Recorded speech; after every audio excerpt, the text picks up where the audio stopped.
Bonjour à tous et bienvenue dans ce nouveau numéro du Parc et au-delà avec Vincent Chaudal pour l'Observatoire du Sport Business et Paris United. Nous allons revenir sur l'actualité du Paris Saint-Germain et du football français.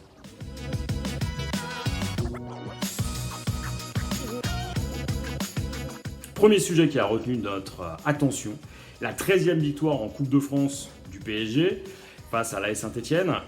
Face au Vert, le PSG a montré qu'il était un véritable spécialiste de l'épreuve, une 13e victoire, avec derrière un scénario qui a été au mieux insipide, au pire difficilement spectaculaire. On gagne 1-0, termine une rencontre qui a été proche de l'indigence. Et puis surtout, on perd 2 joueurs, Kehrer et Mbappé. Alors ça pose beaucoup de questions en vue du match contre l'Atalanta, en vue de la finale, l'autre qui se profile face à l'Olympique Lyonnais.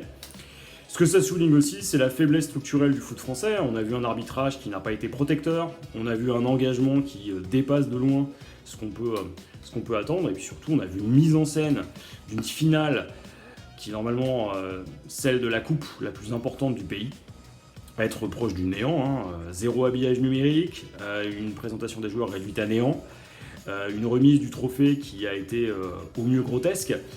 Il suffit de se rappeler le temps qu'il a fallu pour monter un podium. Alors on ne renverra pas au show ultra millimétré du sport américain, mais on regardera simplement ce que font les autres championnats, et on voit clairement qu'on manque au mieux de professionnalisme, au pire de répétition et finalement d'un peut-être plus grand investissement.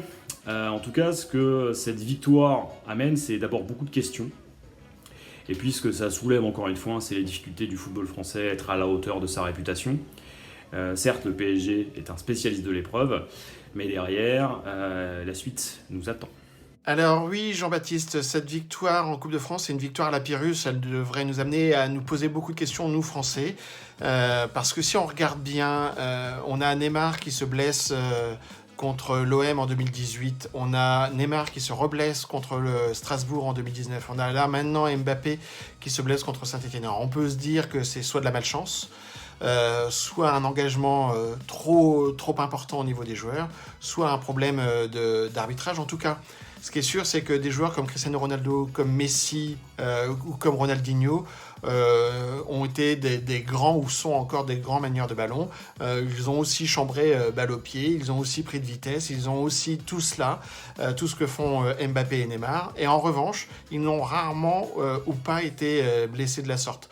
Il faut revenir à Maradona peut-être alors au Barça pour avoir une jambe cassée, pour avoir une grosse blessure, mais sinon des grands joueurs de ballon sont en général soit protégés par leur équipe, c'est peut-être un sujet au niveau du PSG, soit protégés par les arbitres, ce qui ne veut pas dire que les autres équipes doivent être des victimes expiatoires devant le PSG, mais en tout cas, on a un vrai sujet parce que là où on veut faire la publicité de la Ligue des talents, il ne faudrait pas que ce soit la Ligue de l'engagement mal maîtrisé et qu'on revienne à un football français qui aurait pour réputation d'être un football très défensif, rugueux, et qui ferait fuir justement les talents, soit les talents français qui partiraient très vite à l'étranger, soit les talents étrangers qui ne viendraient plus en France. Voilà ce qui me trotte dans la tête après cette finale, et quelques inquiétudes comme tout le monde par rapport à la santé d'Mbappé et à cette opposition contre l'Atalanta.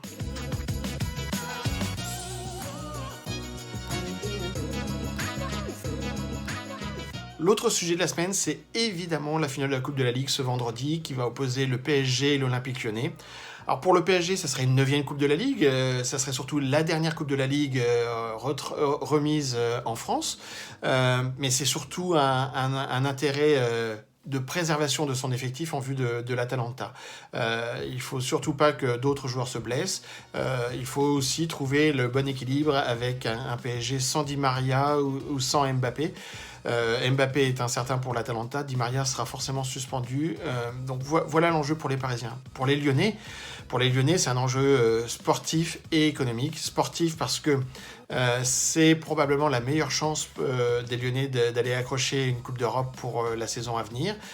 L'autre chance est de gagner ni plus ni moins que la Champions League. mais avec un vrai parcours du combattant qui commencera le 8 août contre la Juventus de Turin. L'Olympique Lyonnais européen en Europa League, c'est une 20aine de millions d'euros.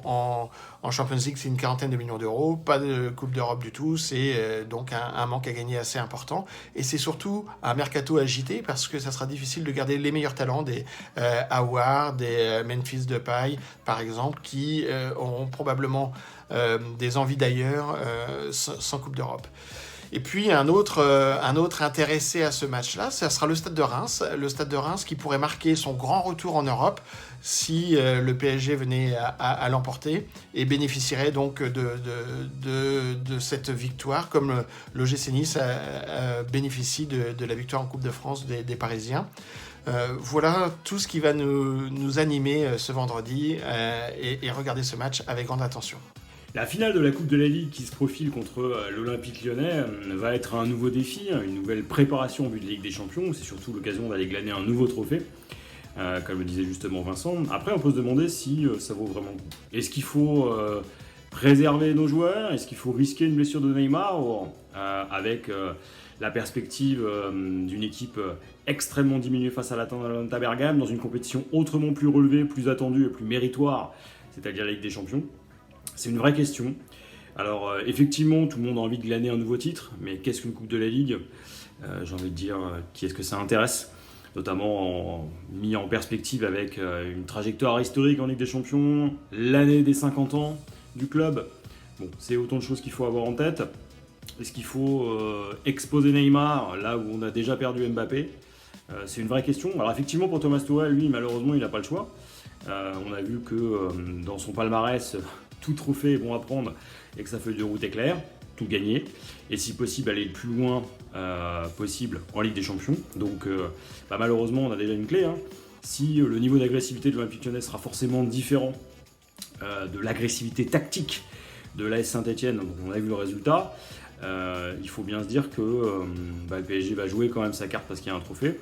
On espère simplement que la Ligue aura fait un peu plus que la FFF dans l'habillage de la finale, qu'on aura finalement une finale peut-être plus intéressante, avec un habillage un petit peu plus sophistiqué.